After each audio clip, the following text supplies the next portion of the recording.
Pesawat Rusia Su-25 menghancurkan personel dan menyerang benteng angkatan bersenjata Ukraina di arah selatan Donetsk. Penuntasan target dipandu oleh pengontrol udara depan Korps Tentara Kelompok Pasukan Vostok. Dalam rekaman, pesawat serang darat ini terbang berpasangan menuntaskan misi di selatan Donetsk. Sukhoi Su-25 adalah sebuah pesawat tempur dengan tempat duduk tunggal, bermesin ganda dengan pendorong jet diproduksi di Uni Soviet oleh Biro Perancang Sukhoi. Su-25 memiliki tata letak aerodinamis normal dengan sayap trapesium dan tailplane konvensional dan kemudi.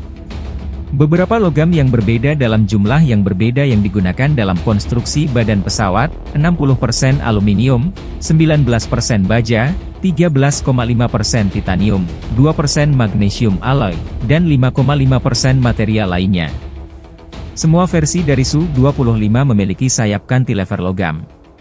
Sayap terdiri dari dua bagian cantilever melekat pada kotak torsi pusat, membentuk satu kesatuan dengan badan pesawat. Rem udara disimpan di fairings terpisah di ujung masing-masing sayap.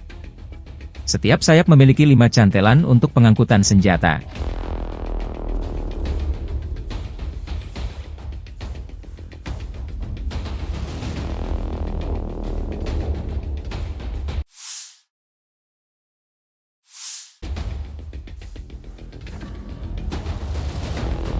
Staf Umum Angkatan Bersenjata Ukraina melaporkan pada 19 Juni, militer Rusia total kehilangan 529.750 tentara di Ukraina sejak dimulainya invasi skala penuh 24 Februari 2022. Jumlah kerugian Rusia termasuk 1.130 personel tewas selama sehari terakhir.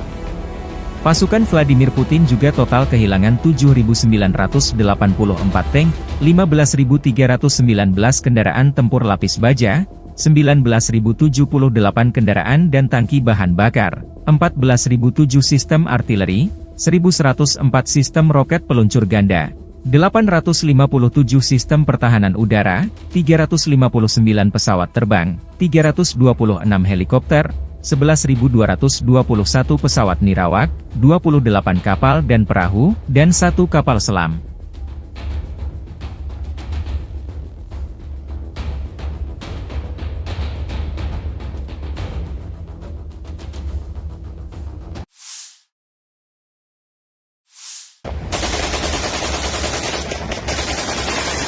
Pertahanan Udara Angkatan Bersenjata Ukraina 19 Juni mengklaim menembak jatuh 19 dari 21 pesawat nirawak serang jenis Shahed yang diluncurkan Rusia dalam 24 jam terakhir. Rusia dilaporkan meluncurkan pesawat nirawak tersebut dari Primorsko-Akhtarsk di wilayah Krasnodar Rusia dan wilayah Crimea. Ukraina mencegat pesawat nirawak tersebut di atas wilayah Kherson, Mykolaiv, Dnipropetrovsk, Kirovohrad, Khmelnytskyi, dan Lviv. Kelompok penembak bergerak Angkatan Udara Ukraina terlibat dalam menangkis serangan udara tersebut. Sebelumnya pada malam itu, pesawat nirawak tersebut menargetkan wilayah di atas Ukraina bagian barat. Di lingkungan Malehiv di kota Lviv, seorang pria berusia 70 tahun dirawat di rumah sakit akibat serpihan pesawat nirawak yang jatuh sekitar pukul 4 pagi waktu setempat. Sebuah gedung bertingkat dan gedung perkantoran rusak akibat serangan pesawat nirawak tersebut, Wali Kota Lviv Andriy Sadovyi melaporkan di Telegram. Serangan pesawat nirawak merupakan kejadian sehari-hari di Ukraina, yang memengaruhi berbagai wilayah di seluruh negeri. Dalam beberapa bulan terakhir, serangan Rusia terhadap infrastruktur penting semakin menargetkan fasilitas energi Ukraina.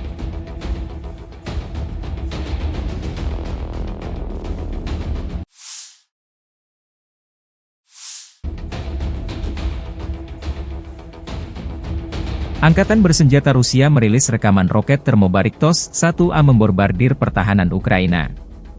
Awak TOS-1A, Son Sepek, menghancurkan tenaga musuh di pemukiman memanen.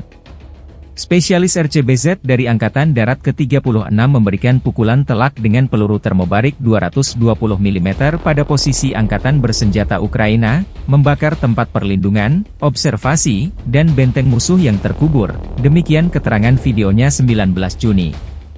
Biasanya, Rusia memakai roket termobarik ini sebelum pasukan penyerbu dan infanteri memasuki medan pertempuran. Sistem penyembur api berat TOS-1A Son Sepyok menggunakan bom termobarik untuk menyerang musuh yang bersembunyi di benteng pertahanan dan posisi pertahanan. Sistem penyembur api dapat menghancurkan benteng pertahanan musuh, karena proyektil yang menyala mampu menembus dan menghancurkan fasilitas yang paling dapat dipertahankan dan peralatan lapis baja ringan milik kaum nasionalis. Sistem Sonsepiok dianggap sebagai target prioritas bagi musuh. Untuk memastikan keamanan dan menghindari provokasi, kru Sonsepiok dilindungi oleh tim pelindung.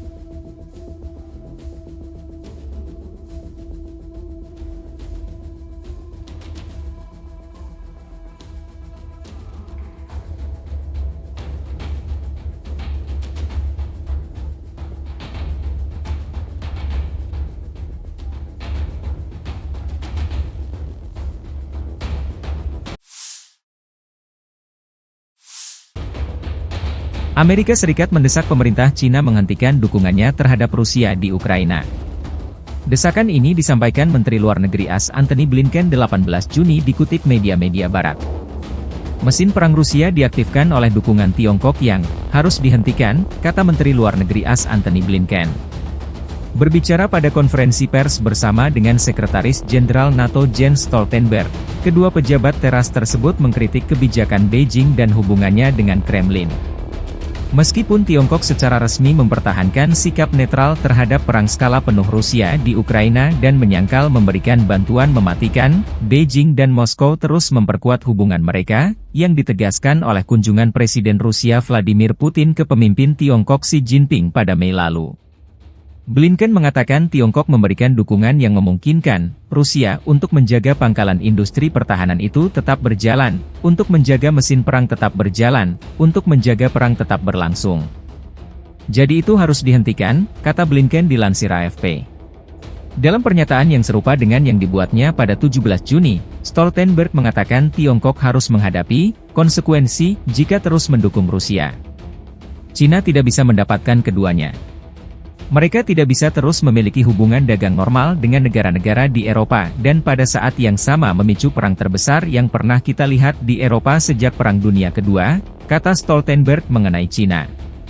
Pada 17 Juni, Stoltenberg mengatakan 90% mikroelektronika Rusia berasal dari Cina. Beijing juga dilaporkan berupaya meningkatkan kemampuan satelit Rusia.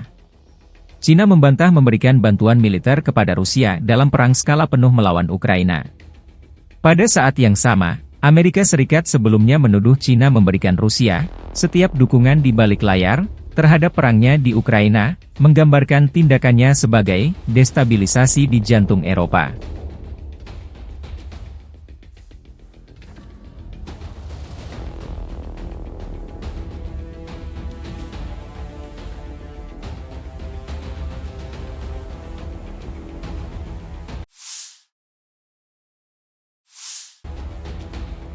Unit Batalion Sparta Rusia menyisir personel Ukraina yang tersisa di dekat Yasnobrodivka, Oblast Donetsk.